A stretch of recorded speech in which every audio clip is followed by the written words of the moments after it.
Alors cette vidéo est pour expliquer encore un principe d'algorithmie. Donc toujours pareil, quel que soit le problème, on aborde toujours la résolution de la même manière. Avant d'aller directement sur le clavier, on réfléchit sur la problématique, puis on essaie de trouver la recette qui va permettre d'apporter la solution. Dans notre cas ici, par exemple, calcul d'une simple moyenne. C'est vrai, il existe des fonctions, mais si je devais expliquer l'algorithme qui se cache derrière la moyenne, il faudrait que je puisse l'exprimer dans mes propres termes, et ensuite le coder.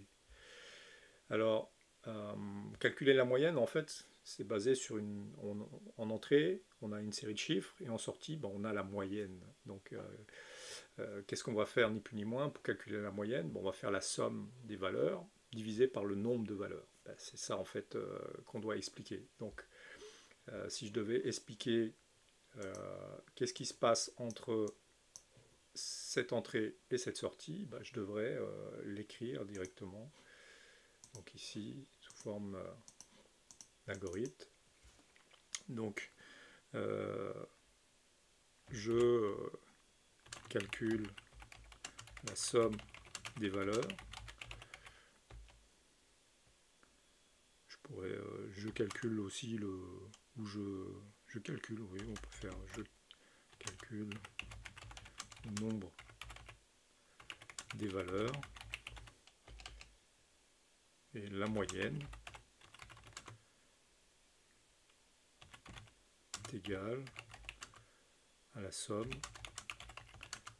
divisée par le nombre. C'est ni plus ni moins ça, l'algorithme. Il est très simple. Quel que soit le problème, on arrivera toujours à une explication de ce genre. Donc moi, ce que je dois faire maintenant, si je dois développer cette méthode en Python, je vais prendre cet algorithme et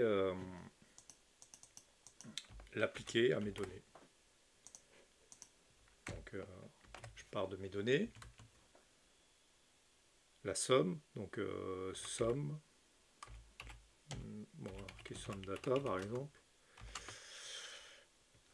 calculer la somme des valeurs.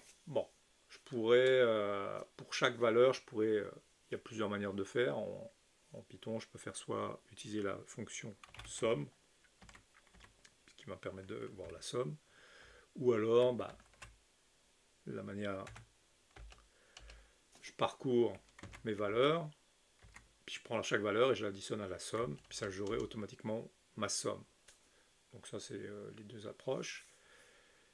Et le nombre de données, certains qu'ici j'aurais pu mettre un compteur pour compter les valeurs, mais on comprend très bien qu'on peut utiliser cette fonction len pour calculer le nombre.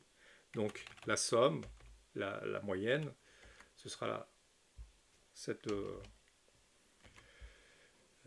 formule que j'ai expliquée dans mon algorithme. Donc on obtient le résultat que l'on souhaite. Donc l'idée, c'est certain que pour certaines opérations comme ici, très simples, on va trouver en fait des méthodes déjà préprogrammées, mais la démarche est toujours la même. Je dois comprendre c'est quoi mes entrées, c'est quoi ma sortie ou mes sorties, qu'est-ce qui me permet de passer de l'entrée vers la sortie. J'exprime, je pourrais schématiser aussi, mais je peux expliquer dans mes propres termes qu'est-ce que je dois faire, ce qui deviendrait mon algorithme.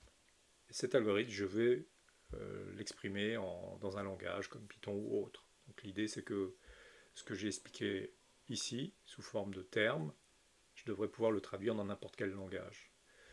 Puis si je fais ça pour n'importe quel problème, je vais être capable d'aborder des problèmes très très complexes.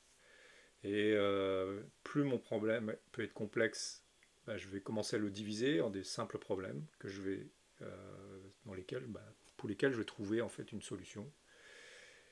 Et peut-être que mon logiciel ou ma solution finale va être une accumulation en fait de petits modules ou de petites fonctions qui vont permettre de répondre à mes besoins. Donc toujours aborder ça de cette manière. Je raisonne sur papier et après je développe sur un éditeur. Voilà.